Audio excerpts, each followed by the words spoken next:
Hey, I'm Circle Strafe, and today I'm going to tell you the story of the 47 Ronin.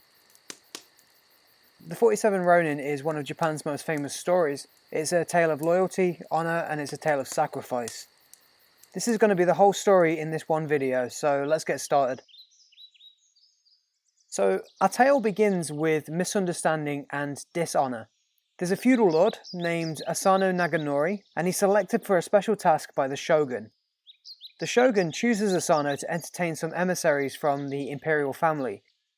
Asano's not very good with etiquette for these kinds of high-class people, so the shogun calls upon his highest-ranking expert in protocol, whose name is Kira Kozukenosuke Yoshinaka. So the shogun turned to Kira and said, "You need to help Asano with some of these more intricate matters so that we don't insult the imperial family when they get here." Kira is quite an arrogant and difficult mentor to learn from. A lot of the time he says to Asano that Asano should give him money for what he's doing. And Asano kind of reacts in a, this is an order, this isn't something for pleasure. He actually turns around and says that this is not a paltry trade agreement. Like, these are imperial family, this isn't something to be messing around with. But dislike and mistrust is shared between the two of them from the offset.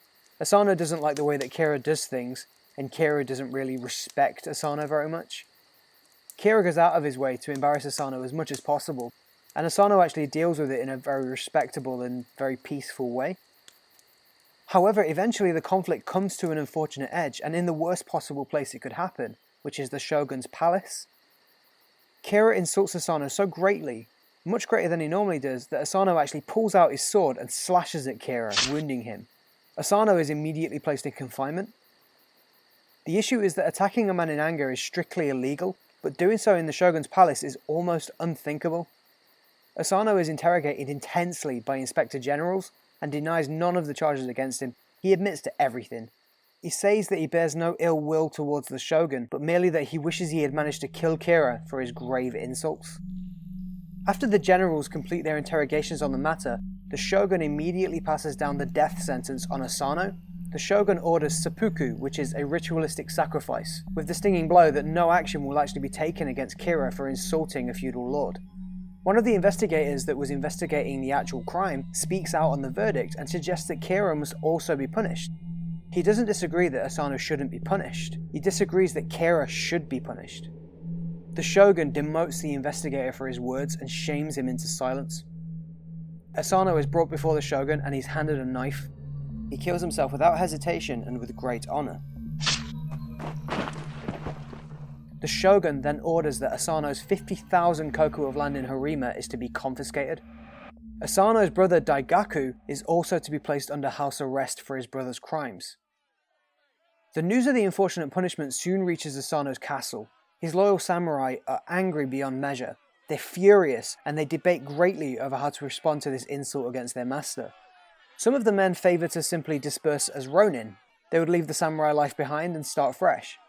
A small contingent call for a declaration of war against Kira and the shogun. One of the samurai steps forward.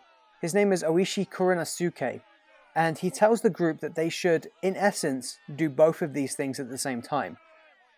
He urges the other samurai to peacefully abandon the castle. He says that while Asano's family is trying to rehabilitate, they will prepare for their revenge on Kira. The samurai set out on their road for revenge. They are now Ronin, samurai without masters. Kira's no fool. He increases his personal guard expecting some kind of reprisals from Asano's men. The Ronin understand this, and they're careful not to underestimate their opponent. Oishi comes up with a scheme of pure patience. They will wait, and they will wait, and they will wait for that perfect moment to strike. It doesn't matter how long it takes. After leaving their master's castle, the Ronin hide away a cache of their weapons and armor before dispersing. Some of the Ronin take up menial employment. Oishi actually purposefully abandons his wife and starts visiting women in exchange for coin. The patient man even starts drunken brawls to make it appear like he no longer cares for his future. On one occasion, a samurai from Satsuma sees Oishi drunk in the street and spits on him. He yells at Oishi that he's no real samurai. He insults him and beats him down into the mud, knowing nothing about Oishi's true intentions. None of the Ronin speak anything about their true plan, and they wait. Kira starts to doubt that he will ever see reprisals from any of Asano's men. After a year of spying on them and seeing them move on with their lives, he lowers his guard in relief.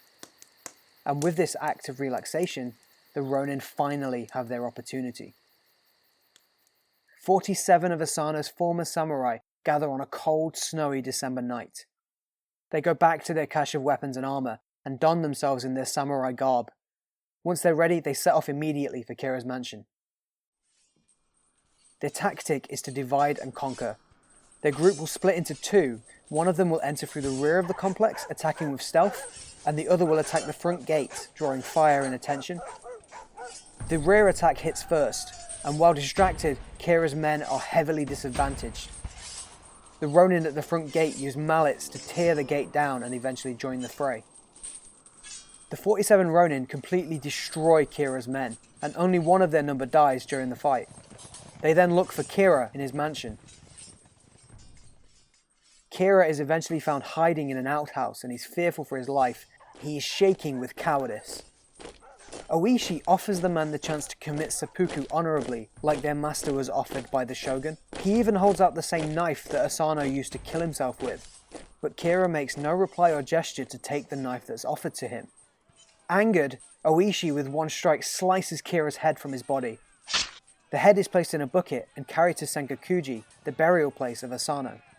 The Ronin give the trophy to their master's spirit, and then all 46 remaining Ronin turn themselves in to the authorities. Killing Kira leaves the shogun with a very difficult decision.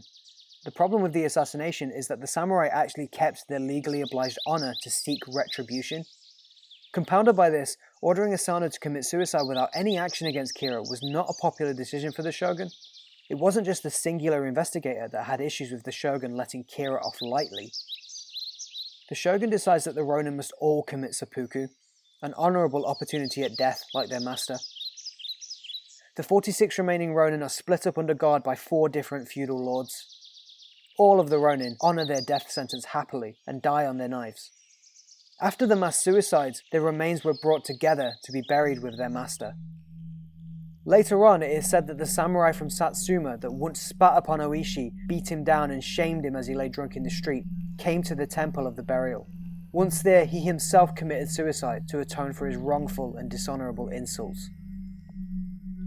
That's it, thank you very much for watching. I hope you enjoyed this episode. Feel free to like, share and subscribe. If there's any information in this that you found confusing, or if you want me to talk about anything else in particular, then feel free to put in a comment and we can discuss it, and I'll see you in the next video. Toodles!